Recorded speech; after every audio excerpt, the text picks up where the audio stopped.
Մատթեոս 9 Անդամալույցի բժշկումը։ Եվ նավակ մտնելով Հիսուս անցավ ծովի մյուս կողմը և եկավ իր քաղաքը։ Եվ ահա նրա մոտ բերեցին մի անդամալույց, որ պառկած էր մահճի մեջ։ Հիսուս նրանց հավատը տեսնելով, ասաց անդամալույցին. «Քո մեղքերը քեզ ներված են»։ Եվ ահա օրենսգետներից ոմանք իրենց մտքում ասացին. դա հայհոյում է։ Եվ Հիսուս իմանալով նրանց մտածումները, նրանց ասաց. ինչու դուք ձեր սրտերում չար բան եք խորում, ի՞նչն է դյուրին, ասել քեզ ներված են քո մեղքերը, թե ասել վեր կաց և քայլիր։ Արդ որպեսզի իմանաք, որ մարդու որդին իշխանություն ունի երկրի վրա, մեղքերը ներելու։ Ասաց նա այդ ժամանակ անդամալույցին. վեր կաց, վերցրու քո մահիճը և գնա քո տունը։ Եվ նա վեր կենալով իր տունը գնաց։ Երբ ժողովուրդը այս տեսավ, զարմացավ և փառավորում էր Աստծուն, մարդկանց այսպիսի իշխանություն տվողին։ Մատթեոսի կոչումը։ Եվ Հիսուս այնտեղով անցնելով տեսավ Մատթեոս անունով մի մարդու, որ նստել էր մաքսատանը, ու նրան ասաց. «Իմ հետևից արի»։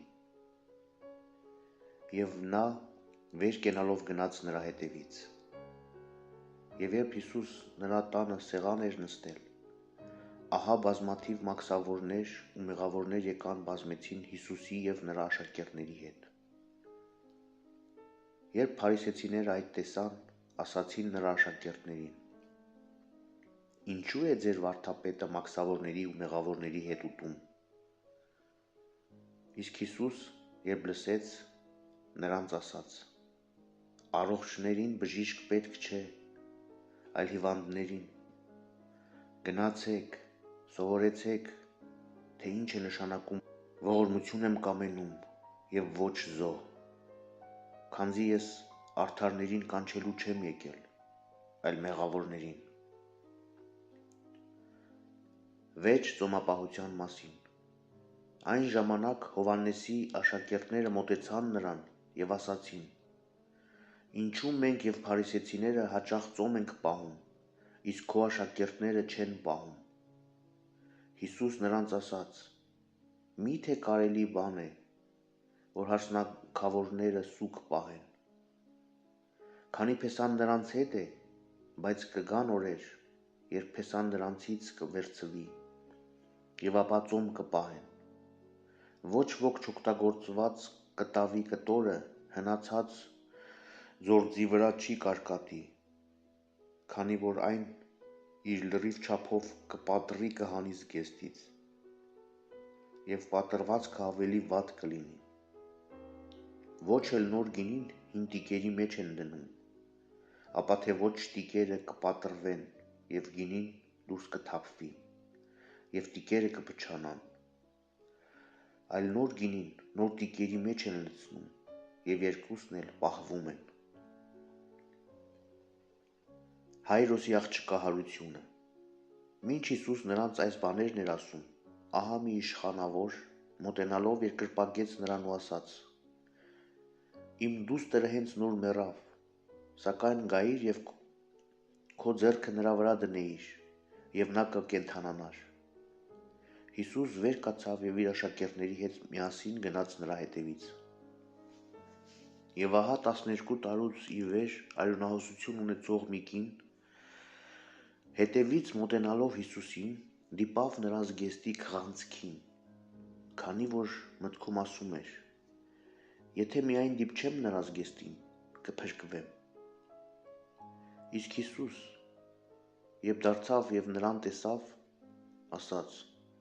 «Քաջալերվիր, դուստր, քո հավատը քեզ փրկեց»։ Եվ նույն ժամին կինը բժշկվեց։ Երբ Հիսուս իշխանավորի տունը եկավ և տեսավ փողահարներին ու մեծ ամբոխ, նրանց ասաց. «Հեռու գնացեք, որովհետև այդ աղջիկը ոչ թե մեռած է, այլ ննջում է։ Եվ նրանք ծաղրում էին նրան։ Եվ երբ ամբոխը դուրս ելավ, նա ներս մտավ, բռնեց նրա ձեռքից և աղջիկը վեր կացավ։ Եվ այս լուրը ամբողջ այդ երկրով մեկ տարածվեց։ Երկու կույրերի և համրի բժշկումը։ Եվ մինչ Հիսուս անցնում էր այն տեղով, երկու կույրեր գնացին նրա հետևից։ Նրանք աղաղակում էին ու ասում. «Ողորմիր մեզ, Դավթի որդի»։ Երբ նա տուն եկավ, կույրերը մոտեցան նրան։ Հիսուս նրանց ասաց. «Հավատում եք, որ ես այդ բանը ձեզ կարող եմ անել»։ Նրանք ասացին նրան. «Այո, Տեր»։ Այն ժամանակ դիպավ նրանց աչքերին և ասաց. «Ըստ ձեր հավատի թող լինի ձեզ»։ Եվ բացվեցին նրանց աչքերը։ Եվ Հիսուս նրանց խստիվ պատվիրեց և ասաց. «Զգույշ կացեք, ոչ ոք չիմանա»։ Իսկ նրանք ելան և նրա համբավը տարածեցին ամբողջ այդ երկրում։ Եվ երբ նրանք դուրս եկան, ահա նրա մոտ բերեցին մի համր, տիվահար մարդ։ Եվ երբ դևը դուրս եկավ, համրը խոսեց։ Եվ ժողովուրդը զարմացավ ու ասաց. «Այսպիսի բան Իսրայելում երբեք տեսնված չէ»։ Իսկ փարիսեցիներն ասում էին.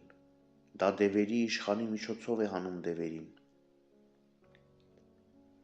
Եվ Հիսուս շրջվում էր բոլոր քաղաքներում և գյուղերում, ուսուցանում նրանց ժողովարաններում, քարոզում արքայության ավետարանը և բժշկում էր ժողովրդի բոլոր ախտերն ու հիվանդությունները։ Եվ տեսնելով ժողովրդի բազմությունը, Հիսուս գթաց նրանց, որովհետև հոգնած էին և ցրված, ինչպես ոչխարներ, որոնք հովիվ չունեն։ Այն ժամանակ իր աշակերտներին ասաց. «Հունձը առատ է, իսկ մշակները սակավ։ Արդ աղաչեցեք հնձի տիրոջը, որ մշակներ հանի իր հնձի համար»։